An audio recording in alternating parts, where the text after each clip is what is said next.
here's some examples of general ordinance: speed, parking, public nuisances, norms, regulations, animal control. Then again, your technical ordinances related to construction, utilities, subdivision, zoning, manufactured homes, travel trailer parks.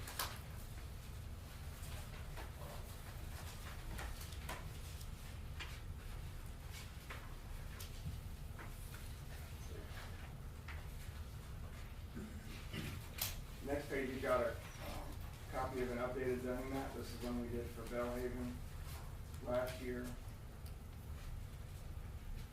I'm not sure when y'all's zoning map was last updated, but if you've had any rezonings over the past several years or any annexations, those need to be reflected. So when someone, a citizen, looks up the map or town staff, you know exactly what the zoning is, or if it's in or out of the town's boundaries. And our staff would do that kind of research.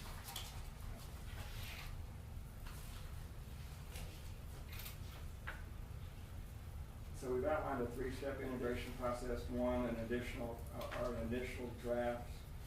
We put together all the ordinances that you guys have already got on the books, integrated into one comprehensive document, updated with, like I was saying earlier, compliance with the general statute updates. One of the big ones you've heard me mention is 160B. The general statutes, or the General Assembly adopted a law, 160B, that if towns are not compliant with that, their zoning ordinances are not effective. So I think the comment has not been 160B compliant, but I'm not sure. You are. Excellent. Okay, excellent. We come up with an initial draft, come meet with staff, and then we have our collaborative meetings where we can meet with the planning board and the public, and then ultimately have a final draft presented to the town for adoption. You would get a hard copy and an electronic copy as well. Word document that we can edit into the future.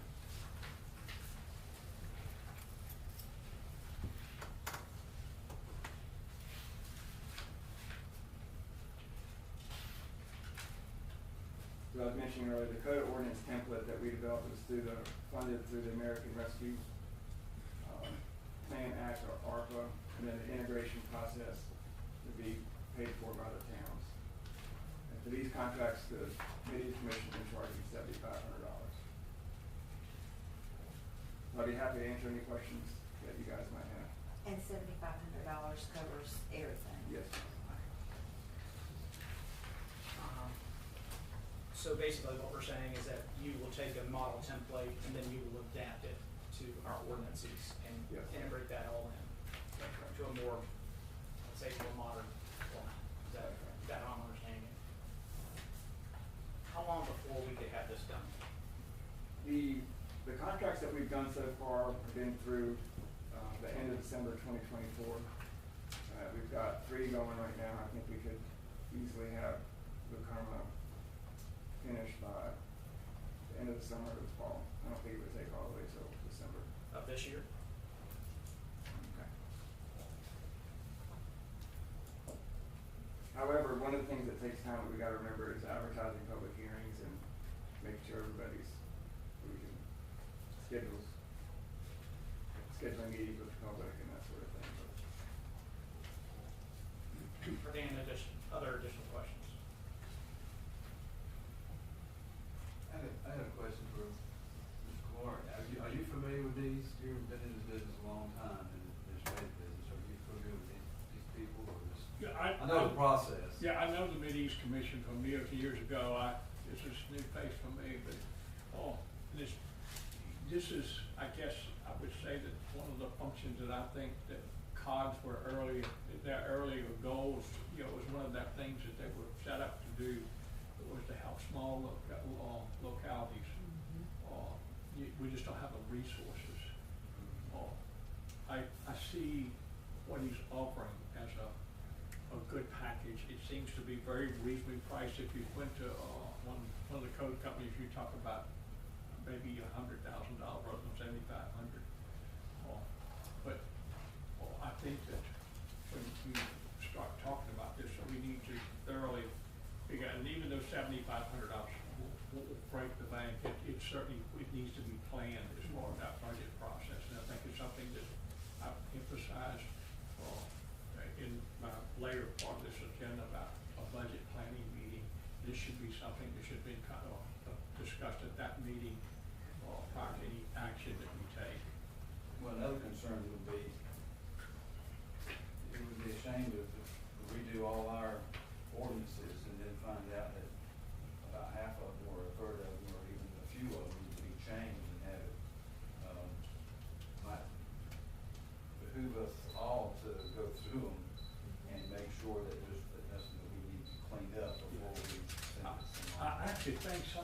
be part of the process. Yes, So sir, that is the it- process. This would, Okay.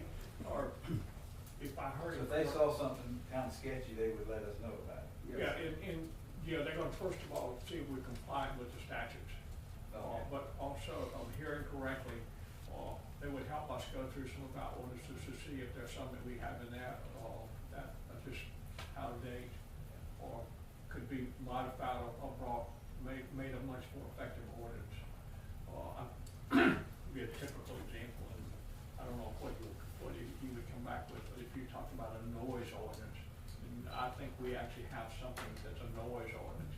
And I would think that if you put one in, he would probably come up with a better example that you could enforce probably over what you have, and,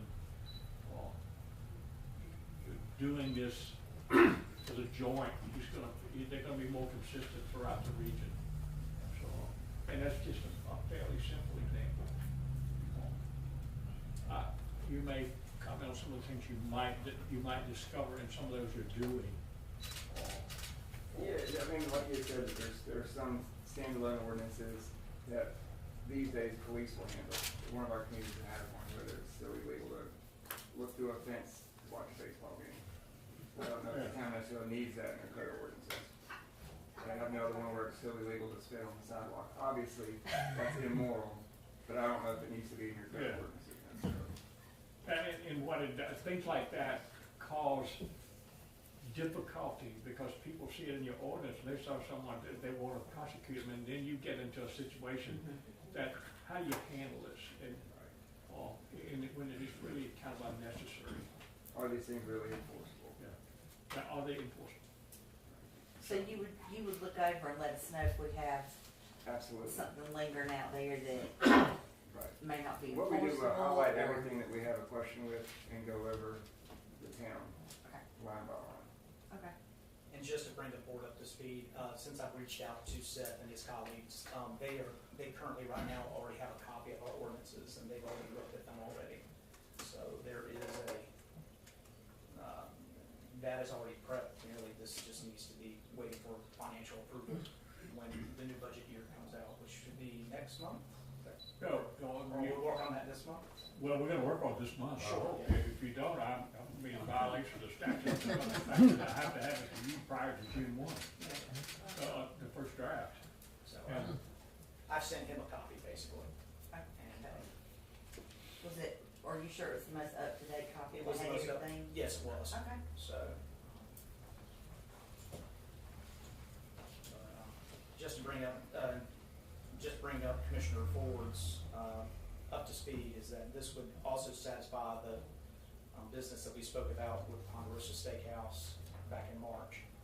And, that would satisfy a number of things that, right now, there's nothing on the books for that, for any type of enforcement. So we would be able to hit that along as well as overhauling the ordinances if we need to. If there's anything the town would specifically like to address, we would obviously do our best to work that into whatever the ordinance is. I have a question for council. Council, when he is finished with this, will we need to send this to you for your approval? I'm thinking we would probably work hand in hand during this whole process to make sure that I'm catching, looking at things, suggestions, because the code of ordinances, obviously the town's local laws, and local council should be involved in that. Absolutely, that's right. Is there, I am asking the board if we could put a motion for this to, once our budget year is complete, that we can, consider this? I think that's probably out of order. Is it? Yes, I think that you gotta get the horse before the cart. If I would say that, we're gonna have your wish list of your budget next week. Mhm. Hopefully next week, I've got it scheduled a week after. And we start talking about these things because you start committing to things today, and then I come to you and I say, okay, to pay for these, you gotta raise taxes by 5 cents. Well, you don't wanna raise taxes. So I wanna be sure that you think these through clearly, to look at your whole package. So I think that the best thing to do is no action, and we just take this up as part of our budget process. And it fits into the no whole plan rather than taking a piece and getting committed to something. And it may be something that has a greater importance than, well, what you're committed to. And then you get pushed in the corner and you don't, there's no way to get out of the corner. So, Is this the only avenue to go through that process, or is this the best? I think avenue? that probably what you have on the table here is probably the best alternative you Okay. can get. As I said, I've gone through these specialty code people, and they become really, really costly updating your codes, and they're very professional looking, and you know, this won't be quite as polished, I'm sure, but it will certainly be a document that you need. I'll wear projects done. Well, sorry. I'll charge more next time, right? Well, I don't think that the COGS are gonna have the, He's right. I I was with the city of New Bern, I think they spent $200,000 redoing their ordinance, and it's not 20 times better than y'all's. It's just, it's a big town, they do a national search for the consultants. And you do have some very pretty GIS maps and some really nice artwork. But at the end of the day, they're gonna have a team of planners reading through everything. They're gonna have a model just like we have. It's gonna be a document that your town manager and your attorney will go through and approve or not approve. That answers your question. Yeah. So it'll be legal, oh yeah, it's gonna be a good document. I'm Okay. not, but, you know, if you went to, municipal code, I believe one of them is, and there's a couple of them. American Legal Yeah, Professions. that all they do is these things, and they become very sophisticated in their approach. You'll get a document that will serve your needs, is what you're after, and will serve it, in most cases, just as well as that. May not be quite as polished, but it will be just as well. Okay. And, you know, the COG, I think I heard you say that some of your early stuff is paid for by the ARPA funds, Right. to help you develop that model. And That's right. So this would just be, what we estimated would be our time between the meetings and, our staff Yeah. office time, going through the ordinances, plugging them into the model and, Yeah. well, the template, I should say. so for the ARPA money, would you all handle getting that Oh, on that's your already end? done. They already done that. Okay, so Yeah. there's nothing we'd have to do? Yeah, we don't have to do Okay. anything Okay. except, we're paying, the fee here he's giving you is for their time that they are into specifically for us. Okay. Thank you. I've been a planner for 20 years. I'm really good with zoning ordinances. I'm not really the best public speaker. I'm more of a technician. Are there any additional? I will incorporate this into my budget notes and whatever, so, Okay, if you think it's, you wanna pursue, at least consider it. Oh, I definitely. Yes. So, yeah. Don't you think, Joe? Okay. Absolutely. Are there additional questions for Mr. Law? And I left the stack of my cards with Dina, so if y'all have any questions, anybody, just feel free to reach out to me. Thank you. Thank y'all. Thank you, Mr. Law. You have a good night. Chair recognizes Mr. Andrew Tellinger with North Carolina Forestry Service. Thank you. I want to give him something because. In reference to this, I've asked Mr. Tellinger to come and give a presentation in reference to placing trees and such around the town, make things look a little bit more, I would say beautiful, probably for lack of a better word, and he can present that.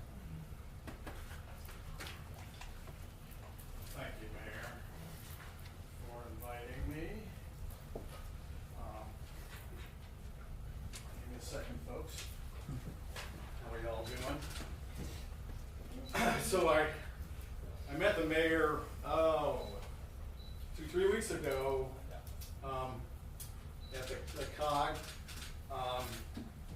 meeting on, at that point, what was a planning meeting, but, I was asked to share some of the opportunities that we have at the Forest Service. And so he asked if I could come down and give that presentation to y'all folks. Like I said, I'd be happy to. You see the title, Financial Assistance Opportunities, but I want to take a few minutes to kind of give you the big picture. I'm, as I said, Andy Pleninger, so I manage the Urban Community Forestry Program for the state of North Carolina, North Carolina Forest Service. And I want to tell you a little bit about that, because perhaps you don't know, and the whys, because ultimately that's what's important. So touch base on, you know, what urban forestry is about quickly, what we have to offer to you, and then some pretty great financial assistance opportunities out there. Who all's heard of urban forestry? 1, 2, good. Quite simply, it's doing forestry within an urban area. We're managing the population of trees, and why do we do it? Well, one is trees can present a risk to people and property. So identifying those potential risks, mitigating them is a part of that, you know, particularly looking at public trees. And unfortunately, often cleaning them up is also a part of it too. So mainly, good urban forestry, we can mitigate and reduce those types of damages. Oops, wrong one.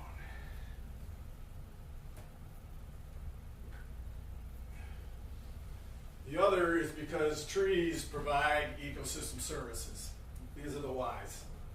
We're not, I'm going to share some data on it, but they pump water out of the ground, reduce stormwater runoff, cool around your house, less air conditioning, kind of straightforward stuff.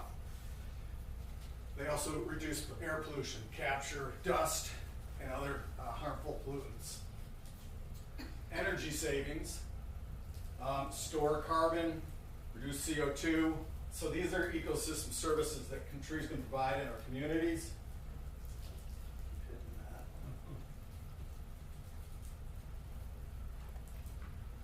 And in fact, we can quantify those. And this is one of your neighbors. I can talk a little bit about this, but we can do an assessment on the community and actually calculate what benefits they'll provide to Ukama. How much in air quality, how much stormwater runoff is being captured by the trees. Why are we doing it? So, finally, trees provide an economic contribution. Where you have trees in your downtown or shopping areas, maybe, increases spending by 19%, they show. Increases property values by $1.9 billion in North Carolina. This is a study done by the National Arbor Day Foundation. And finally, the urban forestry field, myself, arborists, landscapers, and so forth, add $3 billion to the North Carolina economy in 2019. So some of the economic reasons to do urban forestry. So, as I said, I wanted to introduce myself and the Urban Community Forestry Program. Who are we? We're small. I have 5 staff positions, only 1 full at the moment. So wearing a lot of hats. But normally we have urban forestry specialists that work in each region of the state to help our local communities. Our customers are you, municipalities and organizations. We also serve our NC Forest Service staff, providing them expertise, training and education, recognition programs, financial assistance, and ultimately, you know, this is about building some partnerships. I was speaking to, what's your name? Darlene worked in the District 5 office, so you probably are familiar with the Forest Service. There's a lot of us out there. So we can bring all these folks to bear on a local community. There's a county ranger here. We provide that training to them to help in the end help you. And there's certified arborists that we have on that staff that are specifically trained to work in the urban area versus traditional forest lands. So we're here to help you, smaller communities. The Raleighs, the Charlottes, I was a city forester once, they have full-time positions to do that work. So what we're here is to help a smaller community that doesn't have those resources. And our goal is to help you move up a sustainable management level that you would, works for your community, funding and wishes. And we measure where you are along that community. I'm gonna put you down in the unknown. As I looked up Ukoma, we didn't have a whole lot of data on you, so the fact I'm here, I'm happy to be here, because now I know. So we want to bring you up to a level of management that you can sustain, and that could be a lot of things, but most important thing is what can you do? So we do that through five major areas. When we look at inventory analysis, you need to take a look at what you have before you can manage it, right? Like anything else. So we have an assessment program. Here, town of Nashville, when your neighbors, initially, one of the first things is to look and see if there are risk trees that might need to be taken care of. That's one of the first steps. The other can be, which is a great tool, is this canopy cover assessment. It's done remote sensing, analysis of aerial photography, and identify how much tree canopy there is in the community, where there are opportunities to plant trees, where you can't plant trees, and ultimately provide those ecosystem services also. Second, once we know, management. And that's pruning, planting, removal, those kinds of things help you with management plans. We're currently with NC State writing some best management practices designed for small communities. And also policy, you were talking about ordinance, we kind of have some, and I was gonna say here, make sure you talk about trees in that ordinance, who takes care of the public trees, how you might address trees through development. But primarily, who is taking care of your public trees is where we start. Forestation, we've got a tree list that's designed for municipalities. What's the best tree to plant where? We have all specifications to help you do it right. Tree protection side, forest protection, a number of programs. Emerald ash borer is a bug that likes the ash trees right now, so there's a program to do treatment on those to prevent damage. That's the emerald ash borer. How about that? Does anybody recognize that tree? You smell it. Yeah, it stinks. Bradford pear. Pretty. There are very few trees that I don't like. This is one of them. Because they fall apart when they get old. They get up and then they just break apart. They're also invasive. They're not a native plant, and if you go in the drive in the spring, we normally would see cherry. Now you see these Bradford pears are kind of taking over. They're kind of here for good, but there is a program that we're trying to help reduce that, and people don't plant them in the future. Also, guidance on setting up storm readiness response and recovery plans. Got this whole series of BMPs to help you deal with storm events. And I'm not necessarily talking about hurricane level. You might have a good thunderstorm that comes through here and knocks down some damage and keeps you busy for a while. So, some guidance on setting yourself up for that. We also have, on the community forestry side, is really, in the end, what do you all want in your community? You have to want to make it happen, right? And so what we're talking about is trying to make your community a better or nicer place to live. We do that through the NC Champion Tree Program. There's some champions, which is really cool out there. Education and training. The North Carolina Urban Forest Council is our primary partner, offers training to communities. We have an ISA certification program to help bring trained professionals into the workforce. Other things like Arbor Day Foundation awards, Arbor Day celebrations, etc. That's all the kind of the community forestry side of things.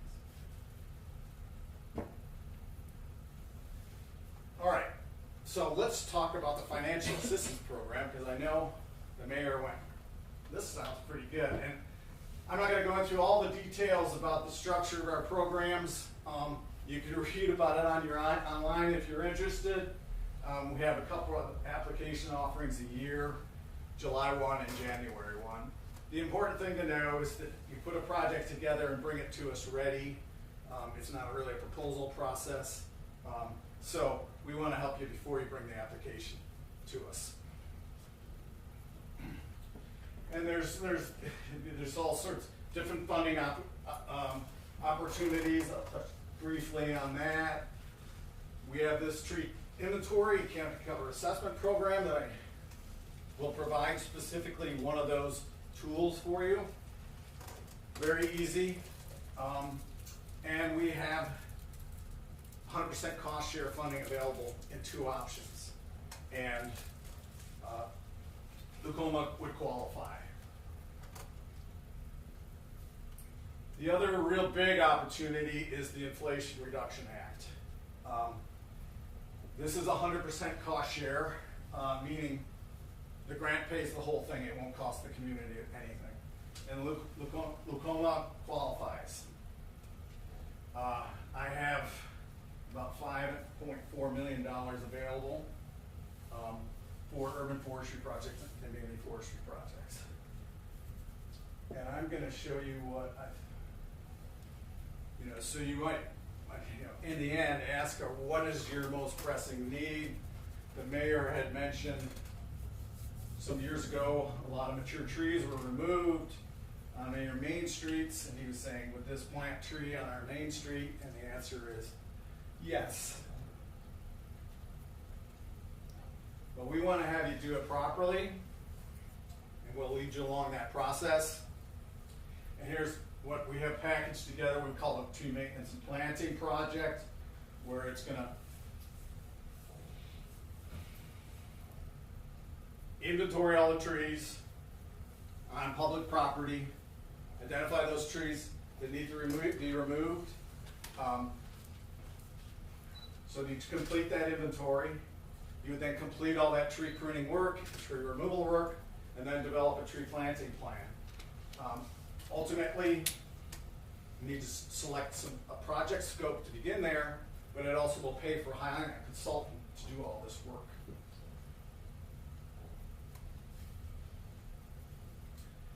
In a project template, it can be broken out into a 3-year project. In that year 1, you do the inventory and an outreach program, how you can engage the community in the project. Year 2, the maintenance, and then year 3, that planting.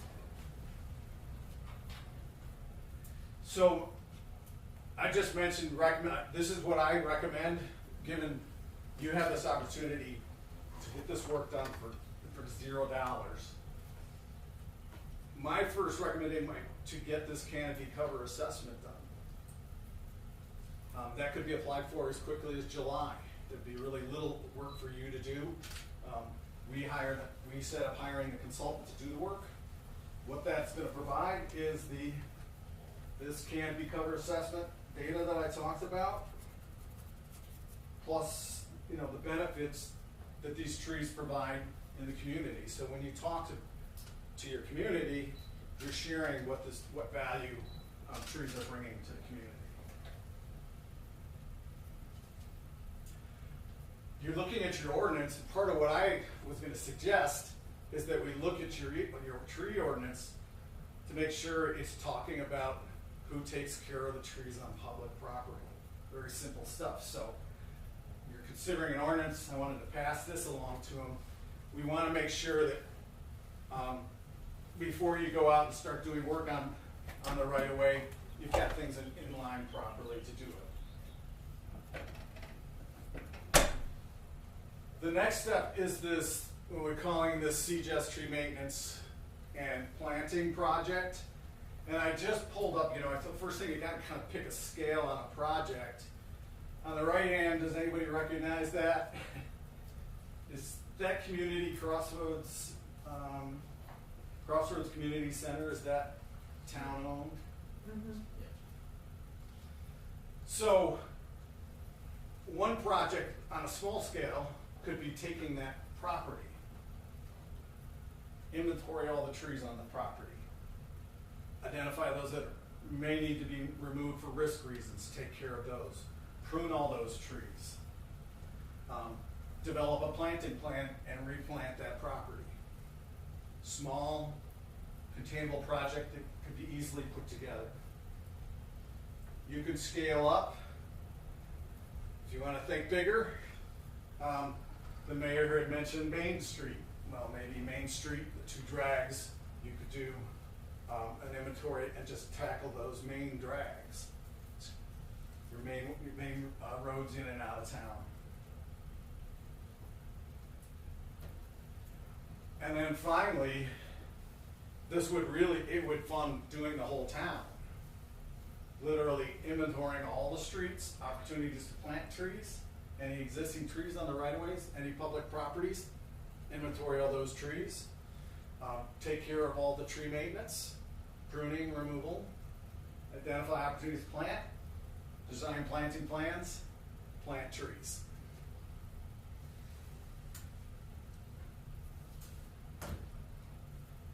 Boom. I have a question. Yes. Who provides all the maintenance? I mean, is that something, would the forestry service just make recommendations? And then the town workers actually, the town crews actually do the maintenance? Or does the forestry service send someone to do the maintenance? Great question. So that's the kind of discussions that we would have in terms of scope of the project. Because in the end, we want, and I said, get you to a level that you can manage, which means taking care of those trees afterwards. Yeah. I didn't answer my question. No, we don't provide any, no, we do The not. town would take care of it. The town- Oh, yeah, they would, these would be on town properties. Okay, my other question, you're talking about the right of way. You're talking about personal property and right of way and town property. What, other than the park, what town property would we be talking about? I don't know what town properties you may have. Well, Any when you're town talking about the property. right of way, are you talking about, trees like on the right of way in front of houses? Mhm. So you're talking about planting trees in front of people's houses? Could be, yes, that's an option. yes. Okay, so they would actually have to do the maintenance of the cleanup around the tree and, the raking of the leaves and picking up the limbs and roots in their yard, and so is that what you're saying? I mean, I'm not giving you a hard time, but No, it's realistically, that's like, you can put it on right away, but it's still affecting somebody's property. They Sure. might not want a tree in their front yard. well, For I the don't last- put, I wouldn't put one there. In the end, there are benefits and there are certainly costs associated with it, and only you can decide whether, Right. and whether a community wants to have trees on their right of way. Got one more question. We did have our street was lined completely on both sides with oak trees. We did have a storm. It was mass destruction. What would be the benefit of going back? I mean, the town, it's taken all these years for the town to clean up and really get past that. There's still a few big trees left, but most of the big trees are finally gone. So what would be the benefit of going back after all that work, all those years of work, and putting trees back that are potentially gonna end up the same way? Well, again, I would argue that there's a balance, yes, there is a risk with having trees, and you're gonna lose, but while those trees are there, they are providing all those other benefits that I talked about. Only you can decide whether those, Right. you It's want still those or homeowners, don't. so, Yeah. it's still homeowner. There was a lot of property destruction during that. I don't think any of us will forget the destruction that came from having those trees. And that's property owners, and I'm big on, it's your property, it's your business. And I just don't think planting trees and right away in front of somebody's house. It's the right away, but still it's somebody's life. Right, and as I said, maybe that's not what the community wants, only the community can decide that. But there are other options, maybe this park. Well, You know, that's so- it too. Yeah. There's been a big project in the past few years to remove the trees, remove several of the trees from the park. And that's been done, and now we're talking about going back in and planting trees where trees were removed. Clearly, you'd rather not have the trees, so. Well, no, I'm a tree person, I can honestly tell you I'm a tree person. But, I don't understand your benefits in because the areas that you're talking about, the public areas are areas that so much work has been done to clear it out for various reasons. I would. Sure. If we, let's say hypothetically we go with this, what would be the age of these trees? Like, would they be small or big? How would they? Oh, yeah, no, Would they if be you're like talking about sapling size or juvenile size? tree planting, 2.5-inch caliper, B&D, so anywhere, 2.5-inch caliper means the diameter of the trunk, so 6 to 8 feet tall. So certainly, your maintenance costs come down the road when they get mature, and it depends on what size, what is the mature size of the tree. So it would take decades for them to be a problem with mass destruction, Well, to get to rather large size. yeah, to become large, mass destruction, I'm not sure what. I think part of the problem, you mentioned the oaks, that it sounds like those were the wrong choice for where they were placed because they were causing problems with sidewalks. So that's too large a species of tree for that site. So what we do, you look at the site and you pick the tree that's appropriate, that can grow there and has the space and causes, we don't want it causing problems to the infrastructure. And what are the benefits? As I pointed out, one of the canopy cover assessment and even the inventory will calculate those benefits. So how much stormwater are all the trees, if you took all your trees out of town, all that stormwater is gonna be somewhere. That's one of the benefits trees provide, is they pump the water out of the ground. And that's kind of one of the benefits that you need to think about. I could, overtime the size of a tree that it's not gonna make that big of a difference for that size tree. It's gonna help. What's existing now is kind of what I was, and then you add that and over time. So, but you as a community decide what you want. We're here to offer some opportunities and some expertise. Thank you. Are there any additional questions? Thank you, sir. Can we get a copy of your presentation, like email or something to me? Sure. Dina, or I got my things. Yeah, Okay. and I'm leaving a few publications that summarize some of the information that I went over. Okay. Like green infrastructure talks about the benefits trees provide, et cetera. I'll leave those for you. And I'll email you PowerPoint. Thank you, Darren. Mr. Bellinger. Moving on now to public comments. Is there any public comment? Currently have no one signed up for public comment. However, I'm providing the opportunity. No? Moving on. Moving on to old business. Is there any old business that needs to be addressed? None. Very well. Moving on to new business. If it pleases the board, I know that last month that there was a